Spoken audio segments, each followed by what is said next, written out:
Le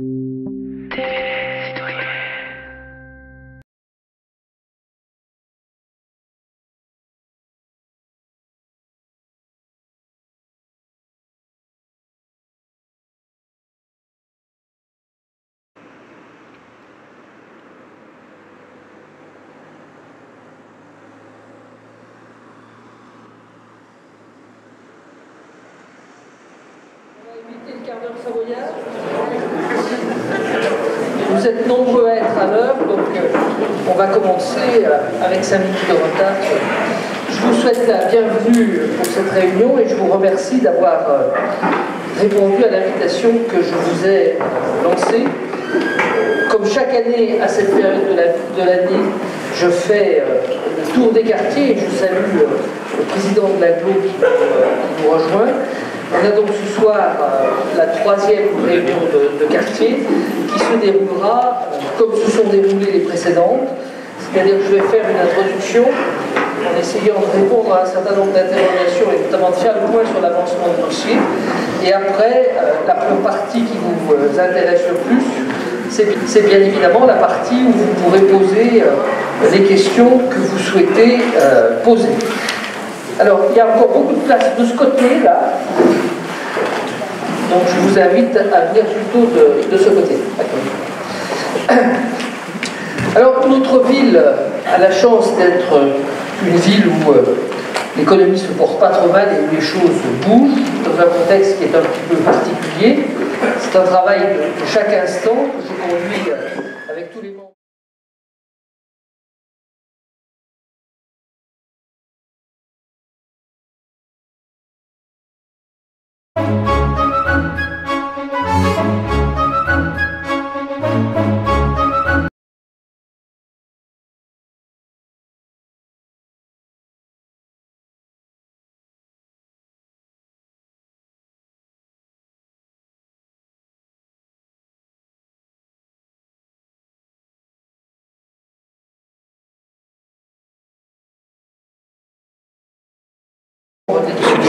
En particulier saluer Brice Bourguida qui est en charge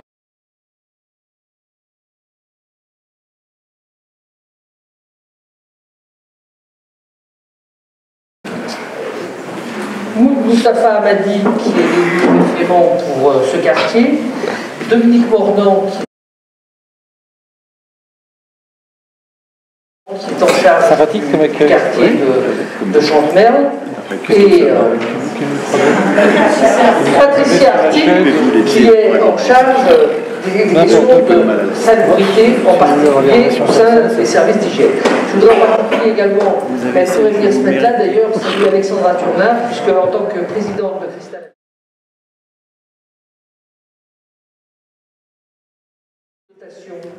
aux collectivités locales, à la ville de Chambéry. À Chambéry, on est passé de 16,30 millions que nous donnait l'État à 11 millions en 2017. Ce qui nous a conduit donc à devoir diminuer le budget de fonctionnement de la ville, qui est passé de 91 millions à un peu plus de 95. Et de 85, et l'État nous enjoint de maintenir l'effort en matière d'investissement.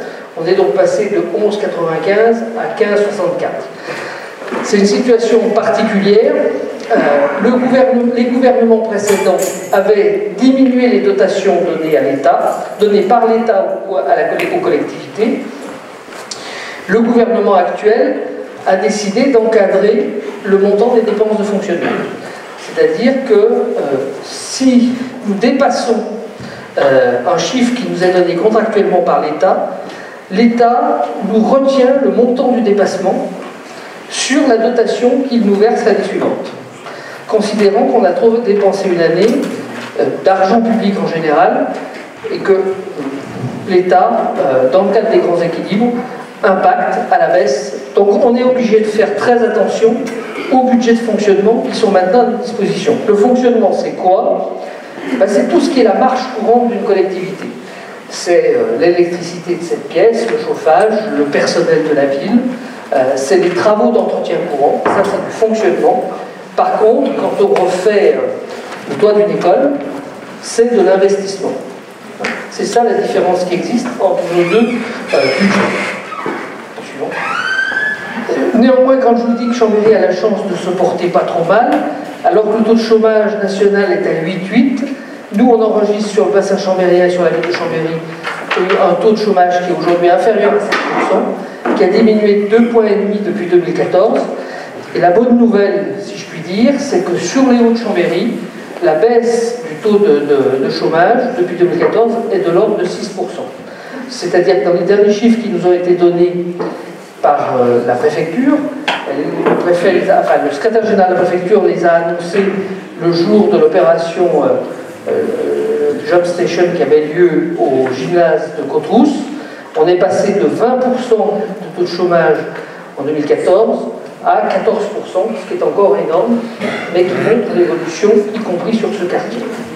Alors, si nous avons cette évolution-là, si je vais revenir un petit peu en arrière, c'est notamment parce qu'avec l'AGLO, et le président de l'AGLO pourra en parler, nous avons développé les zones pour accueillir des entreprises. Ça, c'est le cimetière. Ça, c'est la zone qui est en train de se développer derrière le cimetière. Donc, ce bâtiment, il est déjà construit. Celui-ci est en cours de construction, mais tous les permis de construire de cette zone, celui-là est construit, tous les permis de construire sont déposés. On est avec une évolution de l'ordre de 700 emplois privés depuis le début du mandat sur notre territoire. C'est clair. Pourquoi la ville se bat pour la création d'emplois? C'est parce que plus il y a de tension sur le marché du travail, dans le bon sens du terme, si je puis dire, plus la tendance à l'augmentation des salaires est forte. Et la première source de richesse, la première source de bonheur, on le voit bien avec ce qui se passe ces jours, c'est la question du revenu disponible pour chacun. Donc cette bataille pour l'emploi, ce n'est pas nous, villes, qui créerons les emplois, mais notre rôle d'élu, c'est de favoriser la création d'emplois par les chefs d'entreprise qui veulent en créer. Et l'autre chance, c'est d'avoir des terrains, un positionnement, et aujourd'hui d'avoir une attractivité qui fait qu'un certain nombre d'entreprises sont intéressées pour venir s'installer à Chambéry. Soit directement, soit indirectement. Si je prends l'exemple de cette entreprise-là,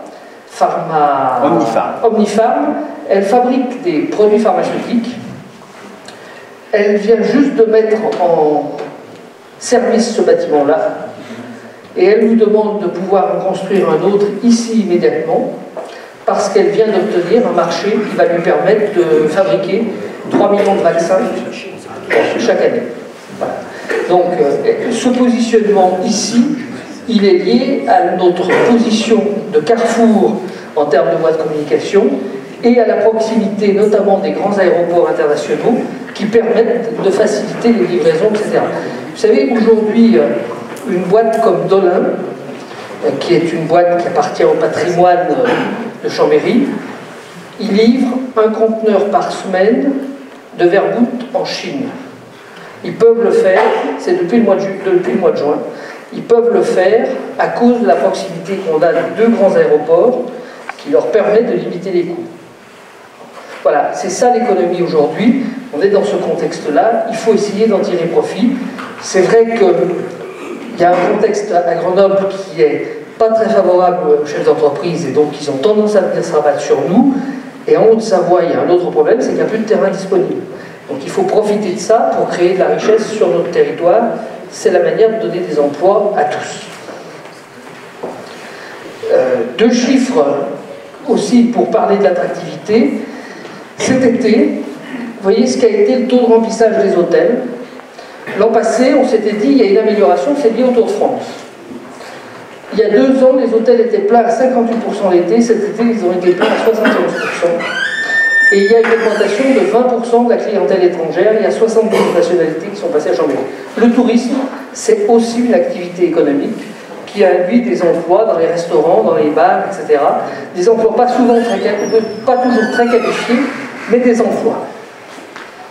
Évidemment, ces classements, j'ai déjà eu l'occasion de le dire, pour nous, Chambériens, ils ne nous apportent rien. Mais par contre, quand un chef d'entreprise décide d'une implantation économique, le fait de voir qu'un certain nombre de classements répétés situent bien une ville, ça l'amène à mettre son viseur sur cette ville-là. Et c'est ça qui est important dans ces classements. Je le redis, c'est pas ce que ça nous apporte à chacun d'entre nous, rien. Si ce n'est que c'est des évaluations qui sont faites, pas par la ville, mais qui sont faites à l'extérieur. Autre chose de l'évolution de l'activité, un exemple à rue Croix-d'Or qui a beaucoup défrayé la chronique. À l'automne 2017, il y avait 40% de commerces qui étaient vacants. Aujourd'hui, on est tombé à 18%. Et si je regarde ce qui s'est passé à Chambéry-le-Haut, c'est vrai que depuis le temps qu'on se battait pour trouver un commerçant qui veut reprendre, ouvrir quelque chose au pont, c'est au cours de cette année qu'on est arrivé à ouvrir quelque chose. C'est peut-être pas aussi bien que ce qu'on pensait et que ce qui nous avait été vendu, soyons très clairs, il n'empêche que c'est un commerce. Et que le fait d'en avoir un peut en amener d'autres. Rappelez-vous, il y a quelques temps en arrière, l'avenue d'Annecy, il y avait tout un tas de cellules commerciales qui étaient vides. Le travail qui a été fait sous l'autorité de Philippe Barre avec la Chambre de commerce permet aujourd'hui de faire venir de l'emploi. Alors, on est arrivé à une période du mandat où c'est normal, il y a un certain nombre de projets qui vous ont été présentés dans des réunions précédentes qui sortent de terre. Vous pouvez voir que sur cette photo, le centre d'échange multimodal et la nouvelle gare, c'est conforme à ce qui avait été présenté sur les schémas. Quelqu'un m'a dit l'autre jour non, parce que un riverain m'a dit ça n'était pas sur la même couleur sur les plans. Je veux bien. Il n'empêche que le bâtiment, la vélostation qui va venir ici, avec 500 vélos stockés, sera mise en service au mois de janvier, et que le reste de la gare, qui avance, maintenant on voit le volume total du grand hall, la gare sera inaugurée dans le courant de l'été. Nous sommes la 3e gare de la région Rhône-Alpes, avec 3,5 millions de personnes qui passent chaque année dans la gare de Chambéry. Une grande partie sont les quotidiens qui vont travailler soit sur Grenoble, soit sur Annecy, mais la gare, c'est aussi la première porte d'entrée sur la Savoie touristique.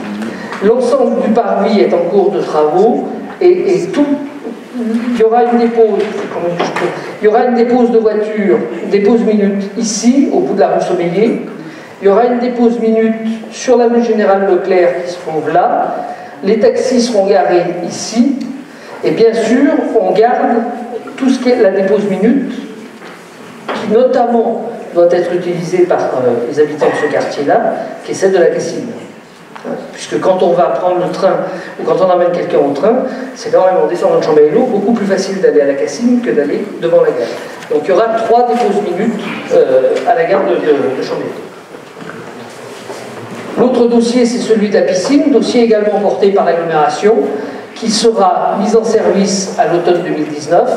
Quand on aura mis en service cette piscine et rénové la piscine de Buisson-Rond, qui nécessite une rénovation urgente, on n'aura encore que 80% des besoins satisfaits par rapport à ce qu'est la norme dans une agglomération comme la nôtre, pour pouvoir notamment apprendre la natation à tous les enfants des écoles. Ce qui veut dire que dans un prochain mandat, il faudra construire une 3e piscine au niveau de l'agglomération. Dans les projets qui sortent de terre, vous avez donc Vétrotex, avec un premier immeuble de 100 logements et de résidences seniors dont les travaux ont démarré ici, à côté du restaurant qui s'est appelé le restaurant des abattoirs, qui s'appelle aujourd'hui le Verger. Donc ça, c'est le premier acte, et d'ici la fin de l'année, on attribuera les lots architectes et constructeurs pour le reste de Vétrotex. Concernant l'opération de la Cassine, un nouvel immeuble a été attribué il y a quelques jours par Cristal Habitat, puisque c'est Cristal qui est le propriétaire du terrain, et qui va venir ici, en face de la Capelle. Et un gros immeuble qu'on verra tout à l'heure sur des images démarrera dans le courant de l'année, la construction démarrera dans le courant de l'année 2019 ici, au milieu de la Cassine, c'est-à-dire à peu près en gros le long du deuxième. Il y a un premier parking Cassine qui est là actuellement, sur lequel vous voyez le parking en ouvrage qui sera construit l'année prochaine, et puis il y a un deuxième parking qui est ici. Et bien le bâtiment va venir à côté du parking. C'est un bâtiment de 10 000 m² dans lequel il y aura le siège de TELT la société chargée de construire Lyon-Turin. Il va y avoir 400 emplois dedans. Et puis, à côté, c'est une entreprise spécialisée dans le numérique, le développement du secteur qui est en pleine progression. C'est une entreprise qui fabrique notamment des sites web, qui va venir s'installer ici. Ce qui est intéressant de noter, c'est que le constructeur du bâtiment, c'est une grande mutuelle qui n'a jamais investi à Chambéry et qui vient investir à Chambéry pour la première fois.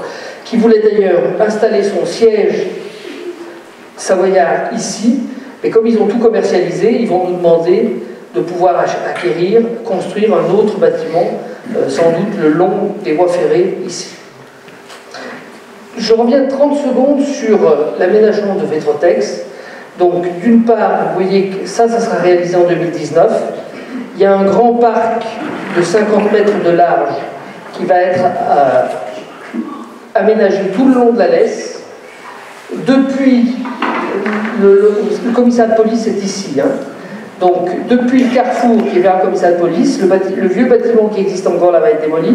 Et donc, vous aurez une grande promenade de 50 mètres de large tout le long, ici. Vous aurez une trame verte qui traverse également le quartier, ici, de manière à venir faire le lien avec ce qui se passe le long de l'Yerres.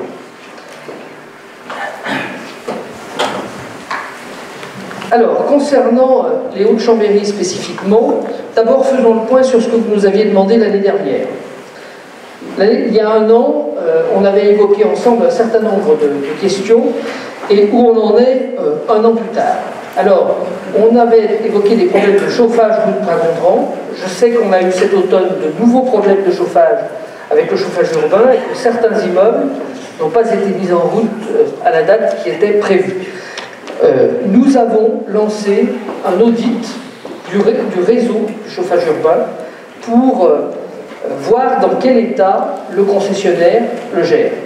Puisque je vous rappelle que le chauffage urbain, ce n'est pas la ville qui le gère en direct, c'est la société chambérienne de distribution de chaleur. Nous avons des interrogations sur les investissements faits ou pas faits par la société pour entretenir le réseau. Donc nous avons mandaté un cabinet extérieur pour faire l'audit, pour voir dans quel état est le réseau. Concernant le devenir du cinéma du Forum et l'ascenseur du Forum, d'abord je vous avais annoncé que nous voulions garder le cinéma à Chambéry-Le-Haut. Cet engagement s'est traduit cette année, puisqu'il y a eu des travaux de fait. La ville a fait pour 260 000 € de travaux pour mettre aux normes le bâtiment par rapport au risque incendie. Et le cinéma a fait lui-même 130 000 € de travaux. La salle a été rouverte. Il reste à régler la question de l'ascenseur. Je ne peux pas vous dire aujourd'hui à quelle date on installera l'ascenseur. Sincèrement, il y a d'autres bâtiments qui sont en très mauvais état, qui sont tout aussi prioritaires que celui-là. Mais ce qui comptait, pour moi, c'était de relancer le cinéma, de lui redonner une nouvelle jeunesse. Je pense que les conditions de confort du cinéma aujourd'hui sont dignes de ce que l'on peut attendre de n'importe quelle salle de cinéma. Concernant les travaux de sécurisation du parking de la Pommeraye, nous avons obtenu il y a quelques jours un arrêté préfectoral qui nous autorise à poser une quinzaine de caméras dans Chambéry. Et parmi les 15 caméras, il y a la caméra qui va venir renforcer la sécurité du secteur de l'école de la Pommeraye, du parking de la Pommeraye. En même temps, il y a un complément d'éclairage public d'entrée de la nouvelle école qui va être mis en place, de même qu'une augmentation de la puissance des luminaires piétons le long de l'école pour éviter les zones d'ombre qui pouvaient inciter certains à utiliser cette zone comme zone de différentes activités. Sur la circulation sur des bus sur l'avenue Daniel Rops, vous étiez ému qu'à certaines occasions, les bus ne quittent le quartier pour utiliser que l'avenue Daniel Rops. Le Code du travail permet à un salarié qui se sent menacé de demander une protection à son patron. Et donc, quand il y a des jets de pierre, notamment quand il y a eu des jets de pierre, dans le cadre de cette demande de protection, le réseau est dévié. Il ne peut pas en être autrement. On applique une disposition du Code du travail. Vous aviez également interrogé sur le malaise des jeunes et sur la nécessité de proposer un espace pour les jeunes. Donc je vous avais dit que nous y travaillons. Depuis le mois d'avril, nous avons donné un nouvel élan à l'espace jeune qui est situé là à côté, qui a été rebaptisé la Dynamo. Plusieurs associations proposent désormais des activités aux jeunes depuis ce point. Je constate que le lieu est fréquenté tous les jours par de très nombreux jeunes. Il y a donc une reconnaissance et un investissement des jeunes par les jeunes du bâtiment, qui accueillent aussi des associations internationales. Bon, il faut voir comment ça va tenir dans la durée, mais au jour d'aujourd'hui, les objectifs qu'on s'était donnés, et notamment le fait que certaines associations viennent investir ces locaux de manière permanente, ça marche. Je veux remercier, puisque je l'ai vu dans la salle, l'animateur de Posé 33 en particulier, qui joue dans l'animation de ce bâtiment un rôle qui est important. Alors dans les choses qui ne vont pas, il y a le problème des encombrants. Je vais laisser la parole à Aloïs Chassot dans quelques jours. L'an passé, vous vous étiez ému de ce chiffre-là. 250 tonnes ramassées. Aujourd'hui, on en est là. C'est-à-dire que sur 10 mois, on a ramassé dans Chambéry 100 tonnes de déchets supplémentaires. Donc nous avons, je vais laisser Aloïs Chassot présenter le plan qui est travaillé avec l'agglomération. Nous avons déjà, et la ville et l'agglomération, pris une délibération pour verbaliser. C'est-à-dire qu'il y a déjà des gens qui sont verbalisés. Le problème, c'est qu'il faut prendre sur les gens sur le fait, ou qu'il faut pouvoir identifier. La police municipale, avec d'autres services de la ville, travaille à l'identification, à la recherche de noms, etc. Je vais laisser la parole à Aloïs dans quelques instants. Il va revenir sur le travail qui a été fait avec la ville. Sur la zone des châtaigniers, alors, il y a un problème de stationnement, un besoin d'équipement. Il y a un travail qui est en cours avec le lycée, avec la région, pour modifier les limites des uns et des autres et pour essayer de trouver des places supplémentaires dans ce secteur-là. L'urbanisation de la zone a été faite de telle manière que, historiquement, pour les concepteurs, les voitures ne devaient pas y venir. Le problème, c'est qu'entre les concepteurs et la vie au quotidien, on n'est pas tout à fait dans le même monde. Ceci dit, il ne faut pas se voiler la face. Aujourd'hui, dans la zone des châtaigniers, dans l'ensemble du secteur des châtaigniers, il n'y a pas de place pour créer un grand nombre de places. Le seul espace qui est disponible, c'est un espace qui est occupé, pâturé par des ânes actuellement, qui se situe à l'arrière. Bon. Je ne pense pas que vous soyez d'accord pour qu'on supprime cet espace vert pour y faire un parking. Hein, voilà. Mais donc il faut qu'on trouve, et Cristal Habitat travaille également sur ce sujet-là, il faut qu'on trouve dans les espaces disponibles, c'est très compliqué. Sur la question du numérique et de l'accès à l'informatique à tous, y compris aux populations qui ont le plus de difficultés pour apprendre, qui sont le plus éloignées. Nous avons obtenu l'installation de Saint-Ploco, qui est une école du numérique, qui démarrera au mois de janvier, qui vient s'installer dans la Dynamo, et qui va, dès le mois de janvier, former 20 demandeurs d'emploi du quartier aux techniques du numérique. L'objectif, c'est d'avoir des cycles permanents qui permettront de former des demandeurs d'emploi, des jeunes, à ces nouvelles technologies, puisque aujourd'hui, c'est une des clés pour l'emploi. Sur le marché du dimanche matin, l'un des problèmes que l'on avait, c'est qu'on mettait des bennes à déchets. Ces bennes à déchets étaient occupées par d'autres que le marché, et quand le marché partait, vous vous retrouviez avec des déchets partout. On a donc négocié avec les étaliers, comme c'est le cas sur les autres marchés de la ville, et donc nous avons supprimé les bennes. Ce sont les étaliers qui, comme c'est le cas aujourd'hui dans la plupart des marchés français, font leurs affaires de ramener leurs déchets et de faire traiter économiquement, enfin par les filières économiques, leurs déchets. Vous avouerez que ça a plutôt amélioré la situation, puisqu'on ne se retrouve plus dimanche après-midi avec des monticules qui demeuraient et qui étaient ramenés après. Il reste un problème que nous n'arrivons pas à solutionner, faute d'un nombre suffisant de policiers nationaux le dimanche matin. C'est le problème du stationnement dans tous les sens, n'importe comment et n'importe où. La police municipale a fait des opérations de verbalisation. On a augmenté de 136% le nombre de PV qui ont été mis. Malgré tout, les choses continuent de la même manière, et face au comportement de certains de ces automobilistes, ce n'est pas la police municipale qui est armée pour mettre en œuvre les mesures qui doivent être mises en œuvre. Nous avons besoin du concours de la police nationale, et la police nationale nous dit nous n'avons pas suffisamment de monde pour faire ce travail-là le dimanche matin. On continue à y travailler. J'ai encore évoqué cette question avec le commissaire de police il y a 3 semaines à peu près. Je l'ai évoqué avec le préfet aussi, parce que les étaliers me disent mais non, nous on sait qui sont les voitures, s'il y avait un besoin de faire passer les pompiers, on sait enlever les voitures instantanément. Je voudrais en avoir la certitude.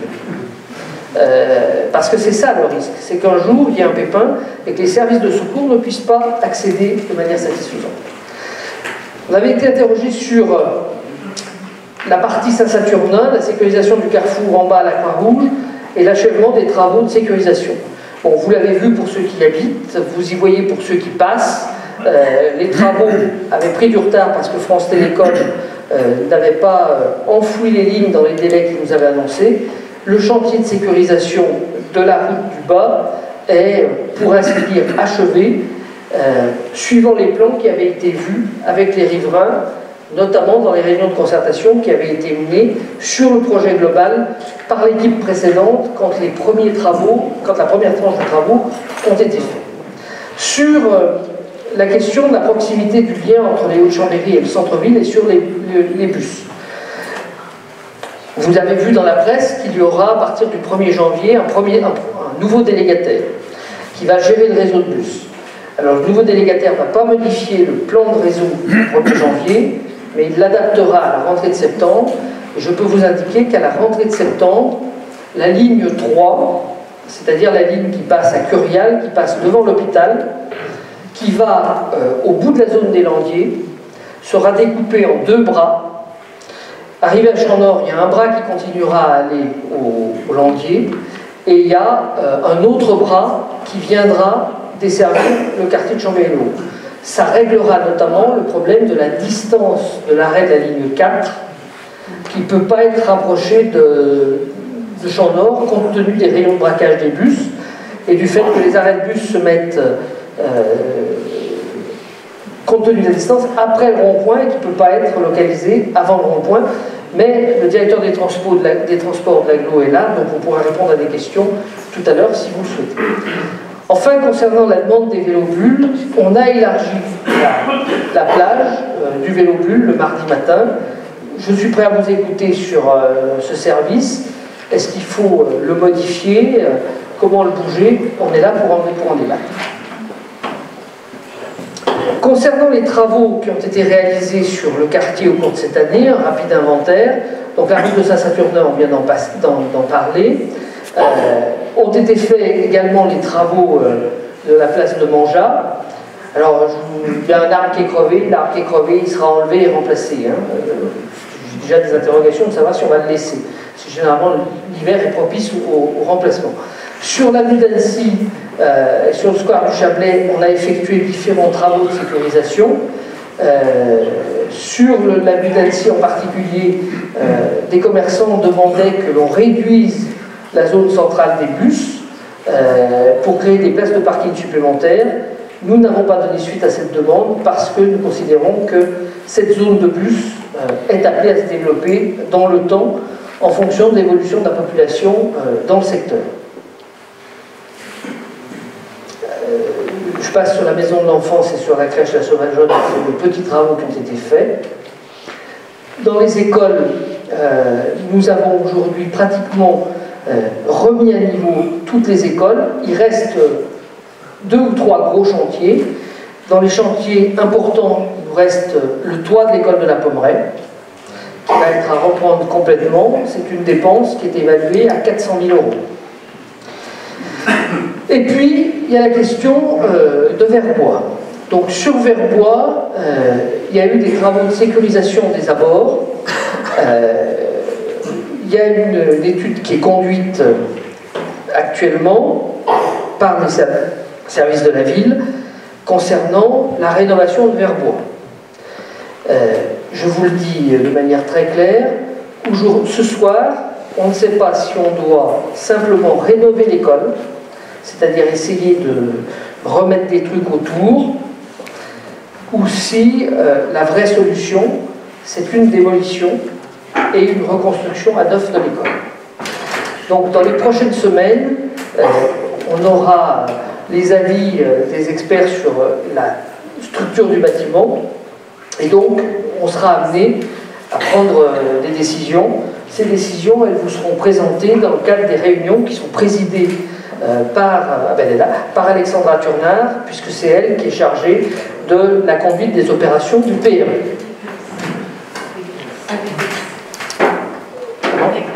Avec Brice, qui lui est plutôt chargé de l'opération du contrat de ville. Bon, allez, on passe.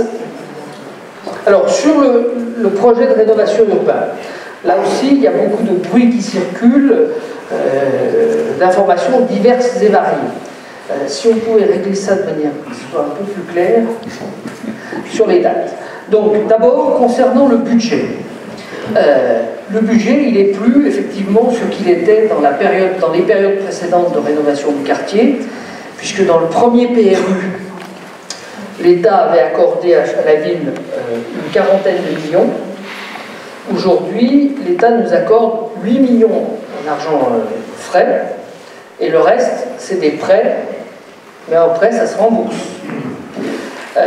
Nous avions besoin, pour conduire l'ensemble de l'opération, de l'ordre de 120 millions. Nous avons obtenu 117 millions. Nous avons obtenu 117 millions parce que si d'autres nous ont donné un peu moins que prévu, la région a mis, elle, alors que ce n'était pas prévu, 4 millions sur le quartier. Donc, je vais vous donner lecture du calendrier. Voilà, là c'est mieux. Bon, donc aujourd'hui, on en est où? Les études pour la déconstruction du Bois-Joli sont terminées. Il reste dans le Bois-Joli qu'une quinzaine de sportifs de chantier cyclisme de formation qui attendent que les locaux à Sainte-Anne, enfin dans l'école Sainte-Anne à la Motte, soient disponibles pour y déménager. Donc dans le courant du premier trimestre, le bâtiment sera complètement vide et la présidente Christelle Habitat pourra vous confirmer que la déconstruction du Bois-Joli sera engagée en 2019. Les études sont en cours concernant la déconstruction de 2 montées du bâtiment Serpollière. Donc le cabinet qui est chargé de ce travail est au contact des locataires.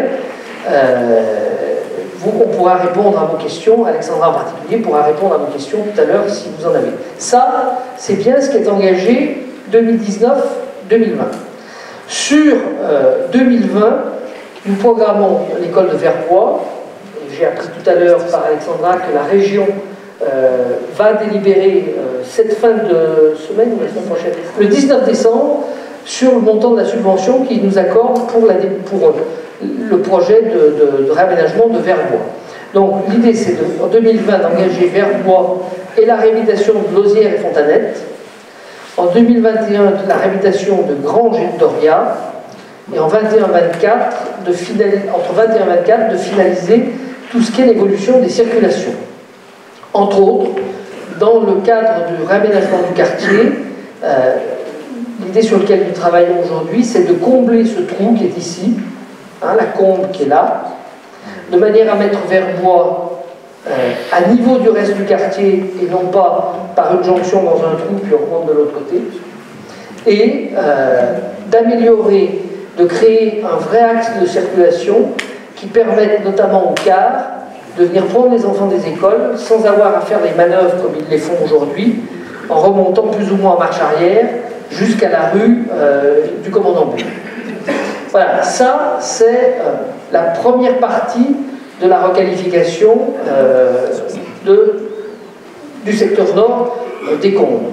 Dans les travaux qu'on envisage en 2019, on envisage de refaire la pelouse du Mâconnais et de réaménager la place du Forum, du moins une première phase de réaménagement de la place du Forum, de manière à ce que cet îlot central, qui reste un peu en retrait, un peu dégradé par rapport au reste du quartier, soit mis à niveau.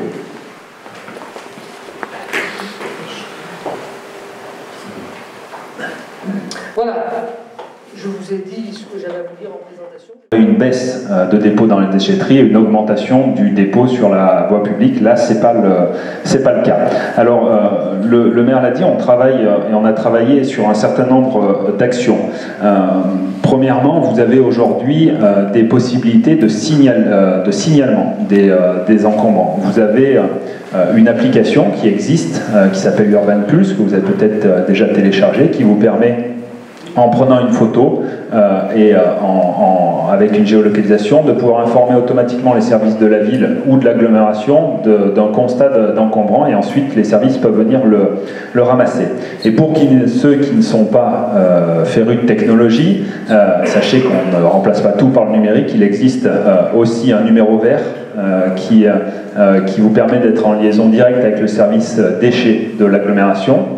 Ce numéro de verre, je vous le donne, mais en mairie de quartier, vous pouvez le trouver. C'est le 0800 881 007. C'est un numéro vert qui est gratuit, bien évidemment. Et donc là, vous pouvez aussi, lorsque vous constatez un dépôt ou vous avez une question par rapport aux déchets, contacter les services de l'agglomération, le service déchets. Et puis, vous avez bien évidemment la mairie de quartier qui est là, qui est disponible aussi pour répondre à vos questions et pour des signalements avec les agents de proximité. Alors, le travail qu'on a fait avec l'agglomération, qui n'est pas encore totalement abouti, mais sur lequel on a maintenant une belle visibilité, c'est de pouvoir permettre d'avoir des services supplémentaires. Aujourd'hui, lorsqu'on est, je vais dire, de bonne foi et qu'on ne peut pas aller en déchetterie parce qu'on n'a pas de voiture, par exemple, parce qu'on est une personne seule, une personne âgée, qu'on a des difficultés, et bien c'est vrai qu'aujourd'hui, c'est compliqué. Et donc on va mettre en place, dans les mois qui viennent, un service de rendez-vous, de prise de rendez-vous. C'est-à-dire que vous pourrez appeler, contacter et prendre un rendez-vous pour qu'on puisse venir récupérer les encombrants en bas de chez vous. Donc ce service-là, les modalités sont en train d'être travaillées, notamment travailler avec les conseils de quartier. On avait une réunion hier soir pour travailler, puisque c'est aussi à l'initiative des conseils de quartier que cette problématique a été travaillée, et donc les différentes modalités seront définies dans les semaines qui viennent. Vous serez bien évidemment informés via les mairies de quartier et puis via les magazines ou de la communication. Les bailleurs sociaux également seront informés de ce service-là. On va également développer les opérations qu'on appelle nettoyage dépôt de benne.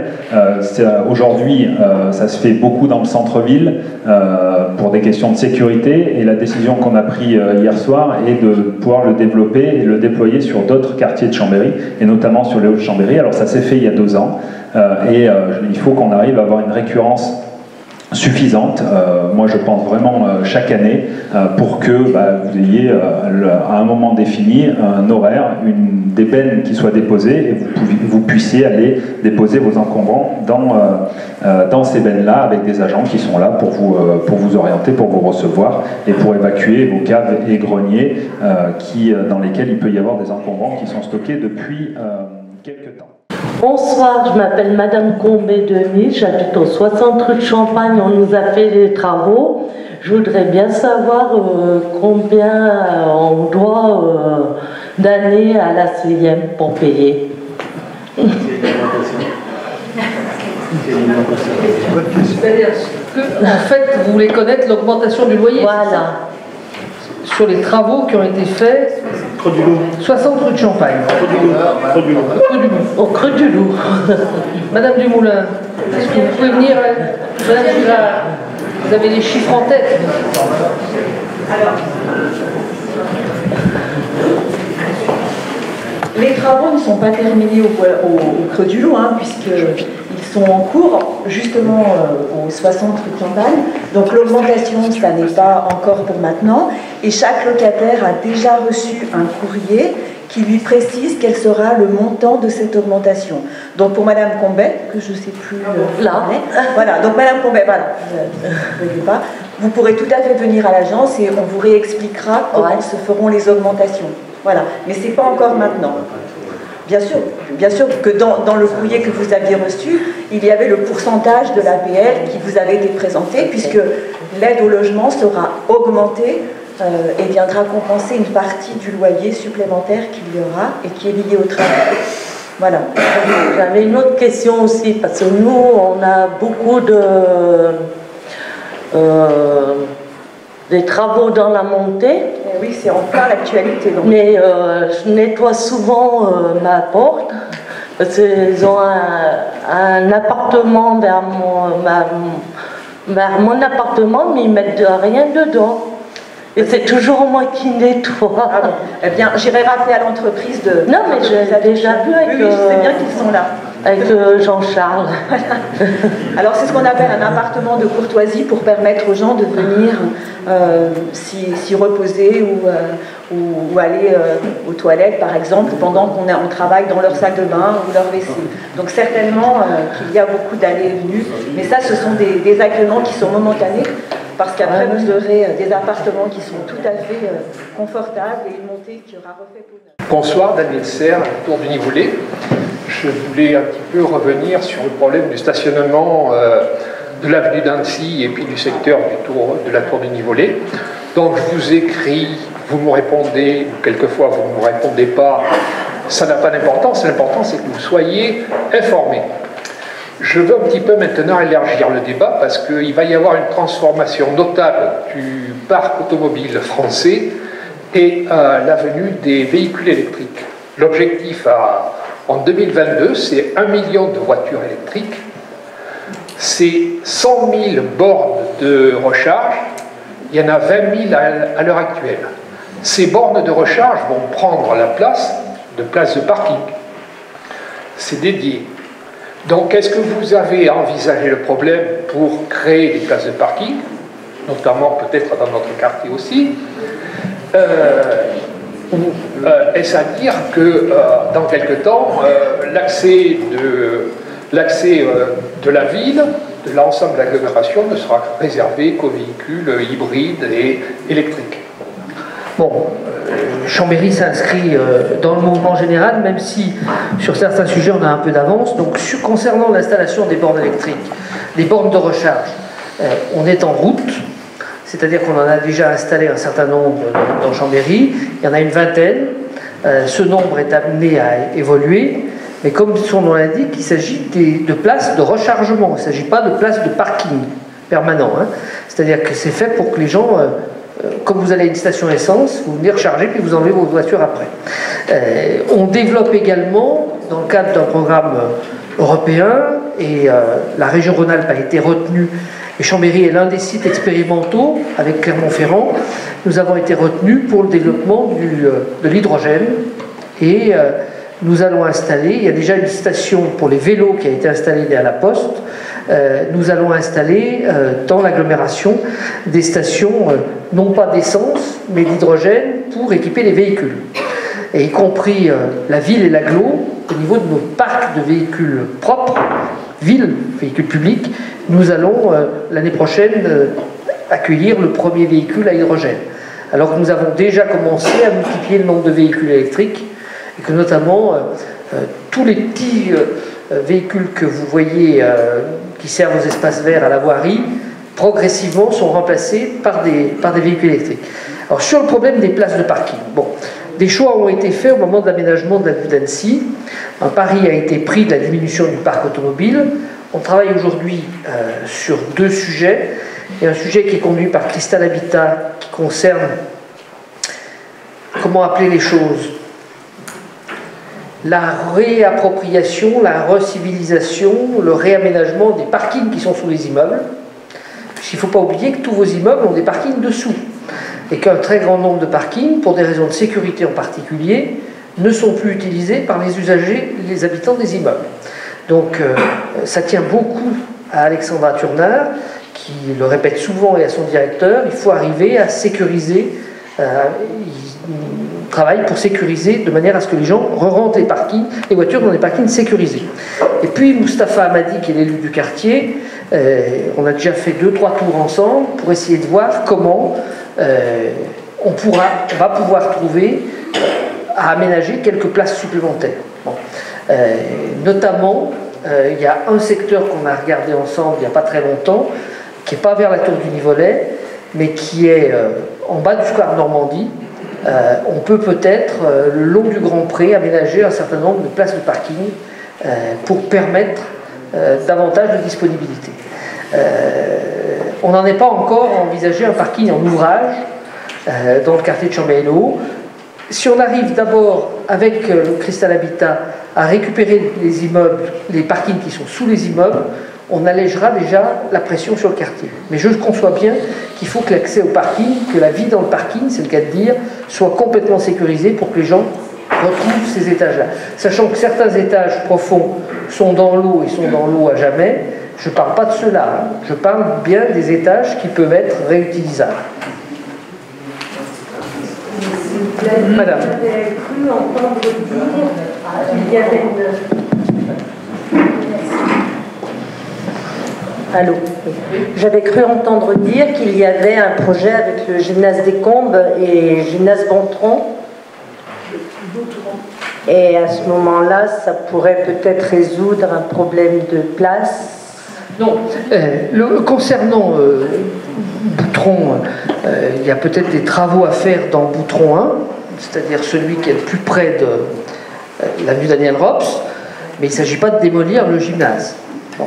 Et concernant le gymnase des Combes, on a au niveau des services des interrogations, et là aussi une étude de structure un peu plus fine va être faite pour voir si, quand on démolit le centre social dessus, on ne porte pas atteinte à la structure du gymnase des Combes.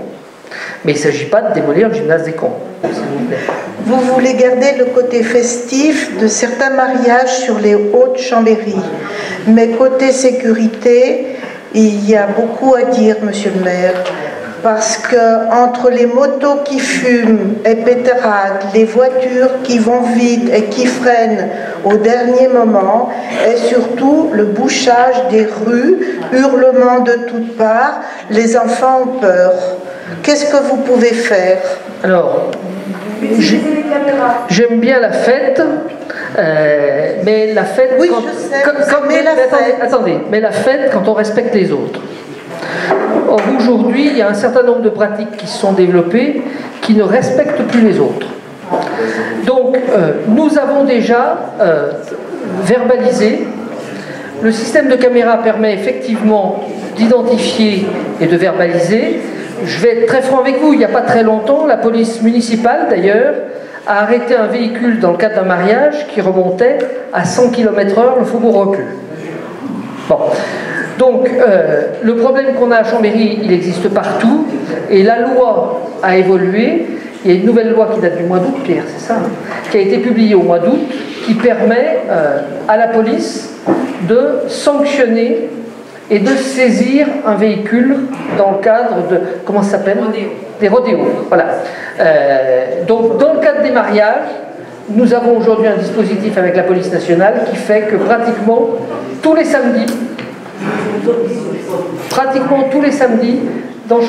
à Chambéry, compris Chambéry-le-Haut, on sanctionne, on verbalise des mariages. Pour être très clair, j'ai rien à cacher, il y a à peu près un mois, il y a une des voitures d'un mariage, un 4x4, qui a emprunté le dessous des arcades rue de Boigne. Donc voilà, ça ne touche pas que Chambéry-le-Haut, ça touche toute la ville. Évidemment, le maire de Nice est beaucoup plus communicant que moi.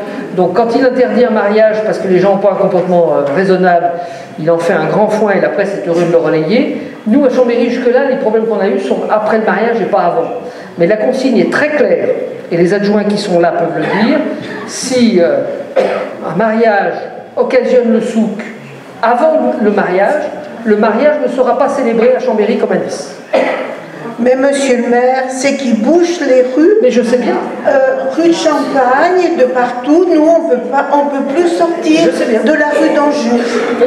Mais il y a déjà eu des verbalisations et on continuera les verbalisations sur ces mariages. Alors j'appelle la police, moi, à chaque fois, mais ils disent on peut rien faire. Si, ils verbalisent. Madame, il faut maintenir un climat d'insécurité pour que les gens viennent se plaindre auprès de monsieur le maire.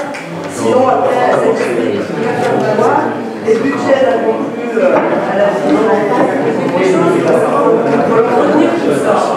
Madame, je vous demande de ne pas raconter n'importe quoi. Ben, vous allez y arriver. Monsieur Lacambre. Bonsoir Monsieur le maire, moi j'avais une question qui concerne autour du scarabée. On s'aperçoit qu'il y a des barrières métalliques qui sont par terre, il en manque les 2/3 pratiquement. Le dimanche matin, donc il y a des véhicules qui se garent un peu partout puisque ces barrières manquent, notamment derrière Super U. Donc il y a vraiment une question de maintenance et d'entretien, et il y en a certaines qui manquent depuis plus d'1 an. Donc ça c'est une première question. Une question aussi qui est sur la question des arbres. Vous avez parlé tout à l'heure de la rénovation de la place du Forum. Aujourd'hui, il y a les 2/3 des fosses d'arbres qui sont vides. Encore cette année, il y a des arbres malades qui ont été abattus sur la place du Forum. La question, c'est le remplacement. Je comprends qu'on abatte des arbres qui peuvent être dangereux. La question, c'est le remplacement aujourd'hui. Et pareil pour le parking de la place, le parking entre la bibliothèque Georges Brassens et la pharmacie des Combes. Là, on a aujourd'hui 2 arbres qui restent sur une vingtaine de fosses. Donc voilà, c'est une question. Et puis dernière question, c'est que vous avez décidé il y a 2 ans de fermer l'école maternelle Pablo Neruda. Aujourd'hui, on a une ruine qui est occupée régulièrement par les enfants qui montent sur le toit, et c'est extrêmement dangereux. Et en plus, l'image d'une école dégradée à ce point-là sur un quartier en politique de la ville, ça interroge vraiment sur l'image qu'on peut donner aux enfants et au quartier en général.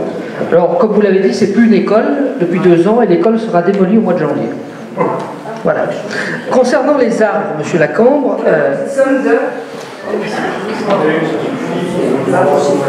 mais il faut chiffrer. Mais oui, mais tout ça est chiffré, madame. Mais vu dans l'état où était l'école, ça coûtera moins cher que de tenter une énième réparation. Concernant les arbres, que ce soit ici ou que ce soit sur la place vers la bibliothèque, vous savez que, compte tenu de la manière dont un certain nombre d'arbres ont été plantés à l'époque, les fosses ne sont pas suffisantes et les arbres ne sont pas développés correctement. Donc dans le cadre du réaménagement de la place du Forum, la question du plan paysager fera partie de la concertation. Bon. Concernant la place que vous avez citée à côté entre la pharmacie et la bibliothèque, sincèrement, monsieur Lacambre, si avec les arbres à replanter, ça serait une petite dépense. Je pense que, vu l'état global dans lequel la place est, ce qu'il faut qu'on envisage, c'est la réfection complète de la place, avec y compris la mise en place d'autres fosses que celles qui existent, dimensionnées plus grandes, puisqu'en fait on est sur des terrains très argileux, avec de la marne, dans lequel les racines ne pénètrent pas. Et il n'est pas normal qu'au bout de tant d'années, les arbres soient globalement dans l'état où ils sont, sur la place que vous avez citée là-bas. Ils devraient avoir, s'ils avaient un développement normal, ils seraient sans doute 6 à 7 fois plus gros que ce qu'ils sont aujourd'hui. Donc c'est bien le réaménagement global qui doit être envisagé avant la replantation. Monsieur. Merci. Bonsoir, monsieur le maire. Je voudrais vous poser une question sur l'urbanisme en matière de logement, d'habitation. Je sais bien qu'il y a un problème énorme de logement ici à Chambéry, en fonction du développement d'activités. Mais moi, je me pose des questions sur votre politique dans le quartier. Par exemple, on a déconstruit dans la zone nord du quartier des logements aidés. Et là, on assiste maintenant, avec les permis de construire qui ont été donnés récemment, dans la zone qui est comprise entre la DDE et le parc d'activité, un certain nombre d'immeubles de 5, 6 étages, et même un prochain qui va être construit de 64 logements, avec des vis-à-vis très très proches, ce qui va quand même poser des problèmes de circulation et de stationnement. Vous vous plaignez des problèmes de parking lors des marchés, et là, ça va accentuer cette pression. Ça, c'est ma première question. Donc, je voudrais comprendre la raison pourquoi on accorde à des promoteurs ces permis de construire sur des logements qui sont très, très resserrés, sur des immeubles qui sont très, très resserrés. Et la deuxième question, elle est rapide, c'est concernant ce qui a été évoqué tout à l'heure sur la répression des dépôts d'encombrement sauvage. Bon, je comprends très bien, il va y avoir aussi... mais on a quand même supprimé une déchetterie qui était relativement proche, et on est obligé d'aller à Bissy. C'est quand même un véritable problème, ça. Je vous remercie. Alors, je vais commencer par la deuxième question. Oui, on a supprimé la déchetterie parce que la mettre aux normes que demandait la DREAL aujourd'hui représentait une dépense de 370 000 €. Vous voyez, madame, je donne les chiffres. Pour ne pas pouvoir accueillir toute la dépose de toutes les catégories. Bon. Et sincèrement, quand on regarde la carte de l'ensemble de l'agglomération, Chambéry-le-Haut n'est pas plus loin de la déchetterie qui a été bien réaménagée et facile d'accès que La Motte ou Bissy. Bon, on est à la même distance que La Motte ou que Bissy. Alors, sur la question de l'urbanisme, trois éléments. Le premier élément, c'est que le maire, en termes de permis de construire, peut dire oui ou non par rapport au PLU, mais ne peut pas faire comme il a envie. Et le PLU qui est en vigueur à Chambéry, qu'on n'a pas encore touché, qui date de très longtemps, 2004 je crois, prévoyait l'urbanisation de ces zones en habitat dense, collectif. En même temps, et c'est le troisième élément, une loi a été votée en 2013 je crois, qui demande aux villes d'inciter, d'accroître encore la densification. Et donc, dans le cadre de la réflexion qu'on a engagée, on va faire une réunion publique lundi soir à Chambéry, et il y en aura d'autres au cours de l'année 2019, les règles d'urbanisme vont, par la loi, aller vers une plus grande densification des zones qui sont déjà habitées. Cette loi a été votée pour une raison assez simple, c'est que la tâche d'urbanisation en France est telle aujourd'hui qu'on supprime à peu près, sous l'urbanisation, la surface d'un département tous les 7 ans. Et donc, ce que la loi a voulu faire, c'est mettre un terme à cette urbanisation horizontale. Donc, je sais qu'à peu près partout dans la ville, cette question de la densification, dans l'agglomération, je dois dire, partout dans l'agglomération, cette question de la densification est plutôt mal acceptée. Elle nous est imposée par la loi. Alors, concernant le cas que vous citez de la proximité des bâtiments, vous m'excuserez, je ne peux pas vous répondre, mais je suis prêt à reparler avec vous et aller voir sur place. Les architectes sont plaidés pour réfléchir, monsieur. La vérité,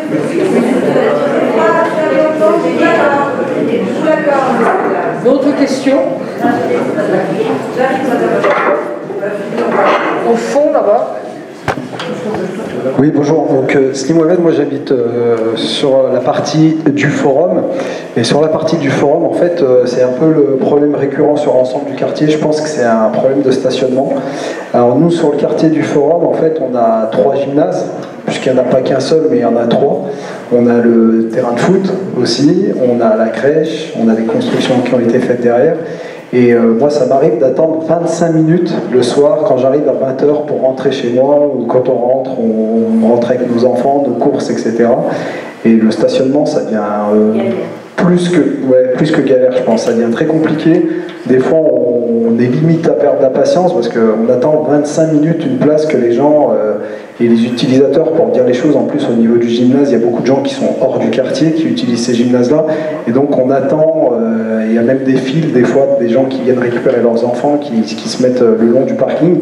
Et du coup, ça devient vraiment très pénible en stationnement parce que moi, j'habite pas très loin de la boulangerie.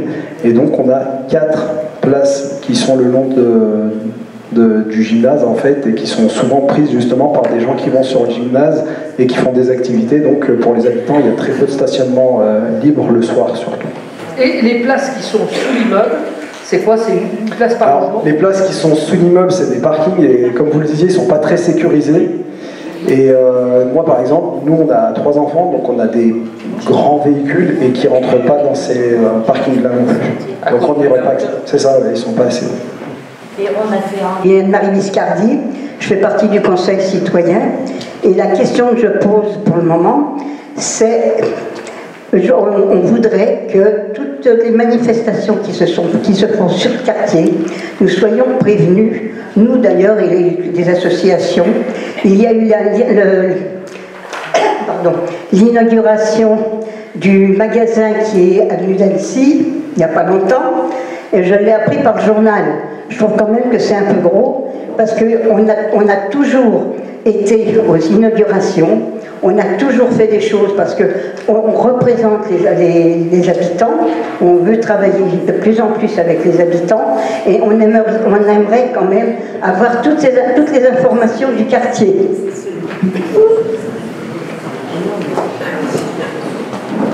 À tous. Anne-Marie, merci de poser cette question. Moi, ce que j'ai fait, comme je suis curieux, j'ai vu qu'il y avait de la lumière, donc je suis rentré. Et j'ai vu effectivement qu'il y avait un nouveau magasin.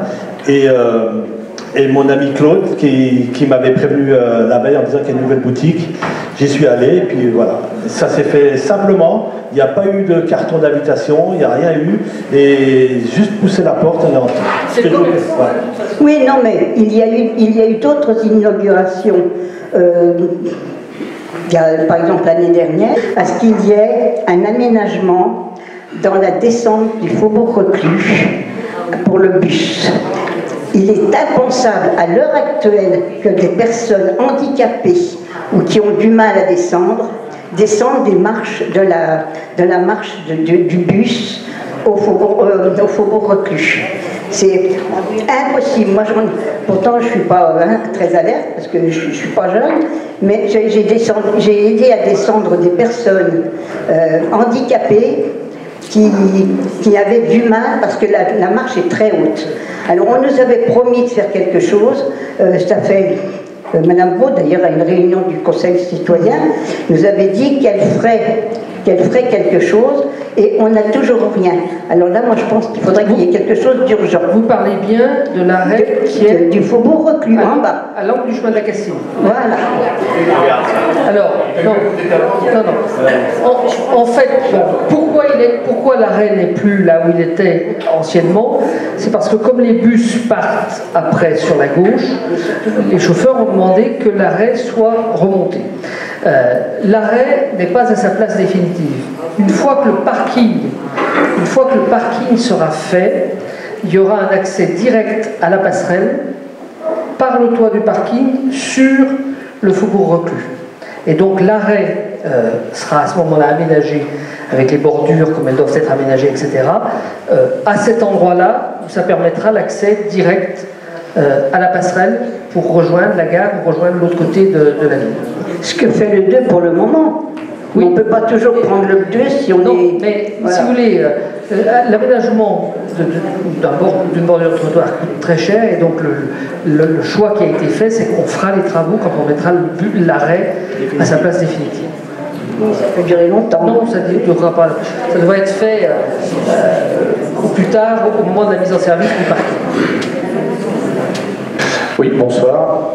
Moi j'ai une double question. La première, c'est la gestion des déchets du marché du dimanche. Visiblement, il y a des commerçants qui ne jouent pas le jeu. Moi, je me suis pris la tête avec un une fois, pour être tout à fait clair, à savoir que les déchets, ils ne les emmènent pas et ils les mettent devant nos conteneurs. J'ai fait 3 signalements de suite à Urban Pulse, donc sur l'application. Et effectivement, c'est traité dans les 2 jours, mais il n'empêche que le problème de fond n'est pas réglé. Voilà, je voulais signaler ça. Je ne sais pas si c'est les placiers qui doivent faire le ménage. Et la deuxième chose, c'est la montée 173 avenue d'Annecy. L'hiver arrivant, eh ben, on a à nouveau des squats dans la montée. On a à nouveau des vitres cassées, pourtant la porte a été renforcée. Donc les habitants, il y a beaucoup de femmes seules maintenant dans cette montée, et c'est très compliqué pour nous au niveau de la copropriété de gérer cette montée. Voilà. Alors, je pense en particulier autour de la rue du Mâconnais ont été en partie réglés parce qu'il y a eu des équipements mis en place par Cristal Habitat. Là, on est dans le cadre d'une copropriété en plus, hein, mais donc on travaille sur ce sujet-là avec la police nationale et avec le réseau qui est géré par Régie Plus. Je le dis, on sait, aujourd'hui on a 3 montées qui posent particulièrement problème. Merci. Madame. Alors, personnellement, je voudrais revenir sur l'histoire de la déchetterie et comprendre, est-ce que vous avez une politique solidaire de réemploi? Alors, bien sûr, il y a plein de politiques, il y a plein d'associations qui réemploient le matériel que vous récupérez sur toutes les poubelles de Chambéry, sauf qu'en fait, en tant que particulier, pour y avoir été, quand on se présente en déchetterie pour essayer de récupérer du matériel, cela nous est interdit. J'aimerais comprendre pourquoi, premièrement, et ensuite, si vraiment, dans ce cas-là, il n'est pas possible, serait-il envisageable d'aménager des espaces, bien entendu, dans l'espace public, pour que des gens du quartier puissent faire de l'échange solidaire. Il y a actuellement plein d'associations qui échangent, qui font du recyclage, on va dire, solidaire. Je pense par exemple à une association qui réemploie le linge, justement pas très loin du Triolet, après la pluie, je crois. Voilà. Le souci, c'est que, par exemple, ils payent leur local. Donc, du coup, c'est vraiment... Il y a une participation financière qui est demandée. Ce que je voudrais savoir, c'est est-ce qu'il est possible, si du coup les particuliers ne peuvent pas aller récupérer du matériel en déchetterie, est-il possible d'avoir des endroits de stockage dans les quartiers pour qu'on puisse, entre nous, se partager, je ne sais pas moi, un vase que vous n'utilisez pas, du plâtre que vous n'utilisez pas, du bois que d'autres n'utilisent pas, ce genre de matière. Bon. Les centres sociaux pourraient s'en charger, alors, ça pourrait leur faire une mission utile. Je vais laisser la parole au président de l'agglo. Le problème d'aller se servir dans les déchetteries, il y a des spécialistes qui s'étaient mis en place et que l'agglo a mis plusieurs années pour évacuer parce que ça rendait les déchetteries insécures. Donc il ne s'agit pas aujourd'hui de rétablir, mais par contre sur l'organisation, je vais laisser Xavier Belin répondre. Merci, bonsoir madame, merci de votre question. Effectivement, vous savez qu'on est engagé dans un process qui s'appelle Territoire zéro gaspillage, zéro déchet, qui va d'ailleurs être prolongé par un nouveau dispositif en lien avec l'ADEME. Très concrètement, sur le territoire, ça se manifeste déjà par des opérations dont vous avez peut-être eu connaissance.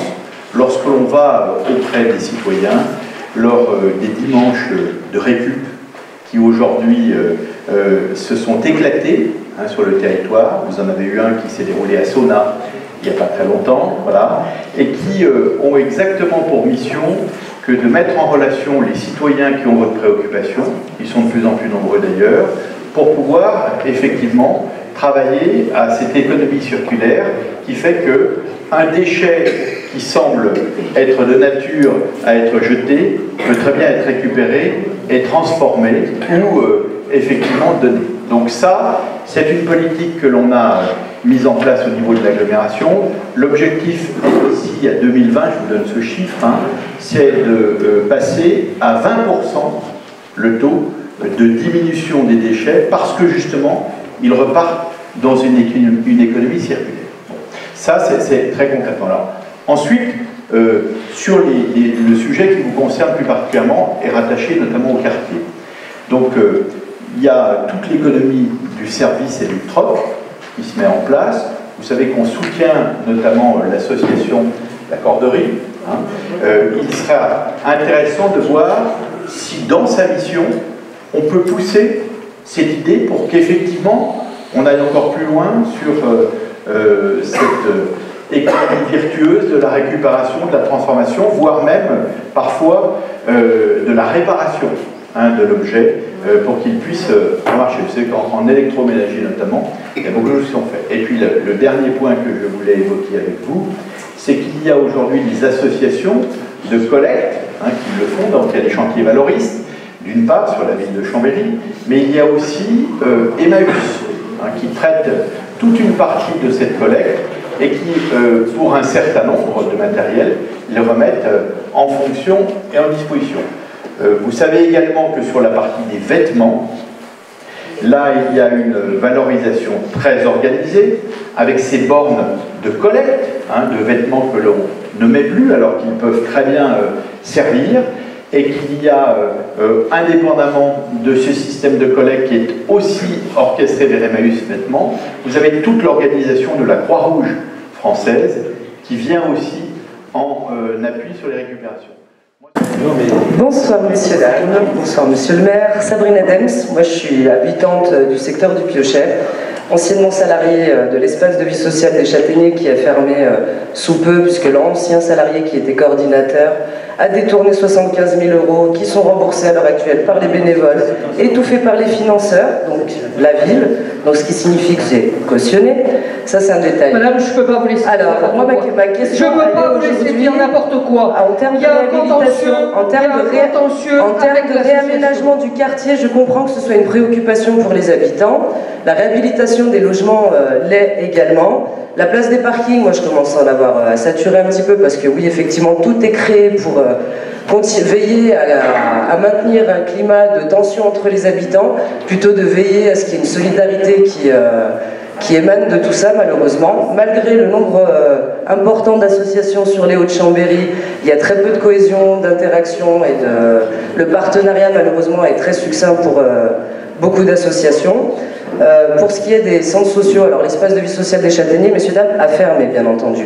Il y a encore 2 centres sociaux qui préexistent, le centre social de Pugnay qui est en reconstruction, et le centre social des Combes, ça m'arrive à quelques reprises de le fréquenter, et je vois pas beaucoup d'évolution. Moi, ma question aujourd'hui, elle est sur la jeunesse. Malheureusement, j'ai pas pu assister au comité de jeunesse parce que les informations, comme vous le disiez, Madame Viscardi, souvent elles sont données tardivement. Donc, et puis je suis malheureusement surprise à chaque présence sur ces réunions que la population que nous sommes représente aussi peu le quartier en termes de mixité intergénérationnelle, ethnique et tout ce que vous voulez. Ma question est sur les jeunes, savoir quelle est la mission aujourd'hui des structures en capacité de répondre aux besoins des jeunes, comme le centre social des Combes. Moi, pour fréquenter l'escale à quelques reprises, je suis étonnée du peu de mouvement, parce que les salariés, ils n'en manquent pas. Voilà, et je voudrais savoir quel regard a la ville et les financeurs, donc la CAF en l'occurrence également, sur... enfin, on en avait déjà parlé, monsieur Dantin, et vous m'aviez dit qu'à partir du moment où les comptes étaient à 0 à la fin de l'année, ça ne vous préoccupait pas plus. Mais je pense que c'est aussi l'argent des contribuables, que vous devriez vous questionner sur justement cette jeunesse qui est dérangeante, en scooter, qui fait du bruit le soir. Il y a eu des projets en amont, moi en tant que salarié, et par la suite, il y a eu des choses qui ont été proposées bénévolement pour la jeunesse, à savoir aménager des locaux peut-être en nocturne, mais malheureusement ça a été étouffé et par les services de prévention et par les services d'animation. Après, Régie Plus, on n'a peut-être pas été avisé à cette époque-là, pourtant ils sont chargés de la sécurité du quartier et de veiller à la cohésion de tous les partenaires. Donc voilà, je me pose toutes ces questions aujourd'hui et je vous assure que si la jeunesse fait autant de bruit, malheureusement, oui, il y a une démission de certains parents parce qu'ils sont carencés à pas mal de niveaux, mais je vous assure que les gens qu'on pense compétents au sein même des structures, voilà, moi je me pose beaucoup de questions quant aux compétences des gens et surtout la dynamo. Alors la dynamo, je pense que ça peut être un bienfait, de fait. Il y a des associations qui sont militantes et actives, mais il serait peut-être important que la ville ait un réel regard sur la cohésion et le partenariat réel de toutes ces associations sur le quartier. Que ce soit une complémentarité, qu'il n'y ait pas de connivence et qu'il y ait vraiment la volonté de créer un élan de solidarité et pas de prôner le communautarisme. Écoutez madame, je crois que vous êtes venue là pour régler des comptes avec d'autres structures. Compte tenu de votre propre passé, je ne pense pas que ça soit le sujet. Je peux vous dire que concernant... Vous permettez, je vous ai écouté, je vous demande de vous taire et de m'écouter, madame. Bon. Concernant... Mais si les structurabilités arrivent, les ateliers, les activités, à même de la jeunesse demain, et ben, on va sortir de mer. Concernant le problème de l'espace de vie des Châtaigniers, vous avez fait mention, non mais vous avez dit n'importe quoi, donc je vais vous répondre. Vous avez fait mention d'un détournement d'argent par un salarié. Et c'est l'argent des contribuables. Je peux vous dire... Je peux vous dire... Non mais attendez, ça suffit, madame. Soit vous écoutez ce que je vous dis, soit vous sortez. On n'a pas envie d'être familiar avec nous, comme ça qu'on fait. La CAF et la ville sont de pair dans la procédure, le contentieux qui est avec ces salariés. Donc vous ne niez pas les propos que vous avez tenus à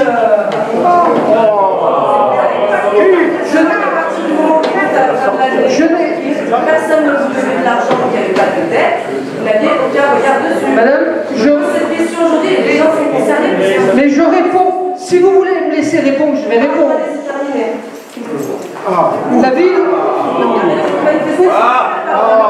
La ville respecte la liberté des associations, elle verse des subventions à ces associations, et à partir du moment où les comptes sont certifiés par le commissaire aux comptes, je ne vois pas quelle autorité supérieure j'aurais pour mettre en doute les comptes. Concernant, laissez-moi finir, concernant l'espace de vie des Châtaigniers,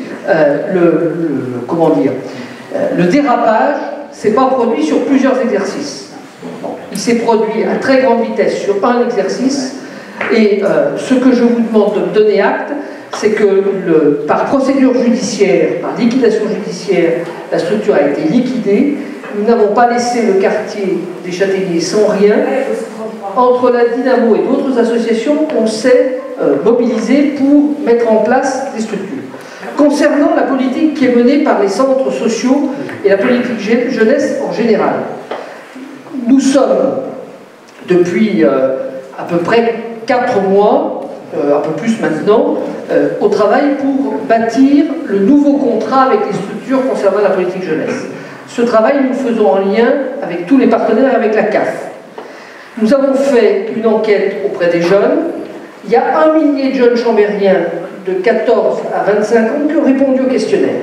Donc vous avez sollicité également les jeunes de Haute-Chambéry. On a sollicité... Je pose une question à monsieur le maire. On a sollicité... Vous êtes prêts à toutes les réponses? On a sollicité les jeunes de tous les quartiers, devant les collèges et devant les lycées. Et le principal du collège Cotrousse, qui se lève à côté de vous, va pouvoir vous dire dans quelles conditions les jeunes du collège Cotrousse ont été associés à cela. Nous avons fait... Je vais lui laisser la parole. C'est quelle tranche d'âge de la jeunesse? Je viens de vous répondre.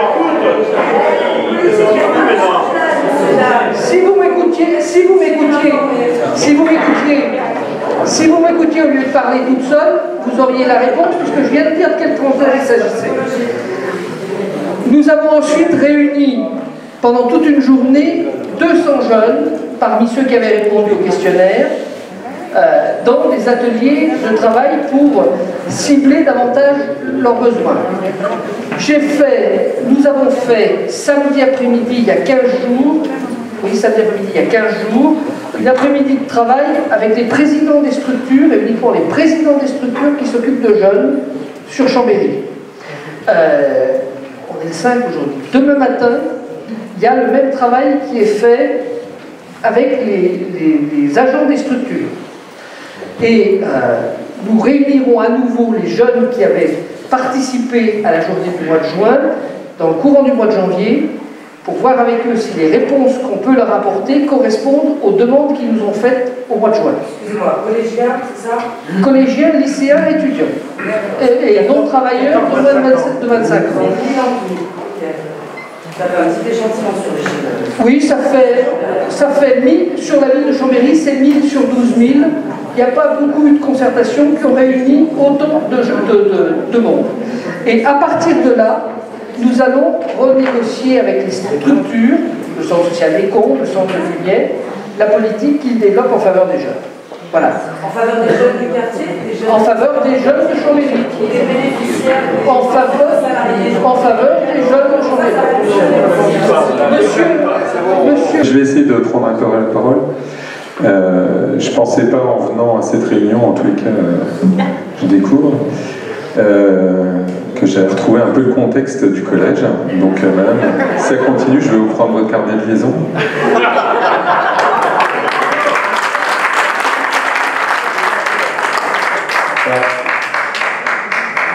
On a des arguments. Je pense qu'on va avancer. Non, simplement vous dire, pour essayer d'être un peu constructif, que les choses qui ont été mises en place par la mairie, c'est vrai, quand je suis arrivé en janvier 2017, on était sur une phase de réflexion. En tous les cas, monsieur le maire, je vous avais fait un courrier et vous m'aviez répondu à ce sujet.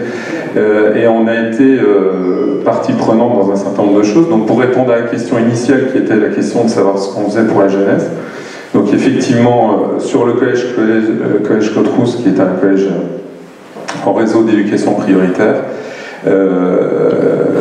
clairement, aujourd'hui, on travaille la question de l'accompagnement éducatif. Je tiens à dire quand même qu'au niveau de la Dynamo, avec Sylvain Collin notamment, on a un suivi éducatif de nos jeunes, avec un gros travail qui a été mené, qui est celui de repérer les différentes typologies d'adolescents et voir en face ce que l'on peut proposer comme accompagnement. Donc ça, c'est un premier type de travail. On a été associés, et c'est vrai qu'on a répondu activement, et en ça, ça a été quelque chose d'assez intéressant, parce que ça a permis des rencontres avec des élus notamment. On a permis à nos élèves de collège, donc massivement, ils se sont impliqués sur ce temps de rencontres, et notamment au travers de cet événement Chambéry Connecté Jeunes. Et donc ils ont participé, on a pu faire vivre notamment l'instance qui est au sein du collège, qui s'appelle le CVC, Conseil de vie collégien. Et donc cette instance a pu se mobiliser, a pu s'exprimer. Et je crois qu'aujourd'hui, un certain nombre de thématiques remontent, des choses peut-être qui avaient pu passer à côté des choses auxquelles les adultes pouvaient penser d'une manière générale, les élus mais également les décideurs. Il y a toute une thématique qui occupe nos jeunes, celle du développement durable, celle notamment des moyens de locomotion écologique, tout ce qui touche au vélo et le transport. Et ça, c'est vraiment un temps d'échange qui a permis de pouvoir s'exprimer à nos jeunes. Et au-delà de, bien évidemment, ce que l'on fait au quotidien pour les parcours éducatifs. En tous les cas, c'est l'évolution qui a pu se mettre en place, et on va dire que depuis à peu près un an et demi, on a une action conjointe, et je dis bien sur deux phases, qui sont des phases tant en extérieur des activités des collégiens que celles en partenariat avec la ville de Chambéry. Et du coup, on partage cette idée aussi que la parole des jeunes de ce quartier puisse être entendue. Et nous, dans le cadre de cette démarche, en fait, de Chambéry Connecté, quand vous dites qu'il y a 1000 questionnaires qui ont été diffusés, il y en a 98 qui ont été diffusés par notre association auprès de jeunes du quartier, parce que pour nous, c'était important que la parole des jeunes de ce quartier soit entendue aussi dans cette démarche-là. Donc on est allé sur le quartier, rencontrer les jeunes, etc. On a fait diffuser par des familles aussi du quartier. Ouais, mais on en a quand même 98 sur 1000, donc c'est quasi 10%. Pour nous, hein. Bon, nous, c'était des jeunes du quartier. C'était du 11-25. Madame. Madame.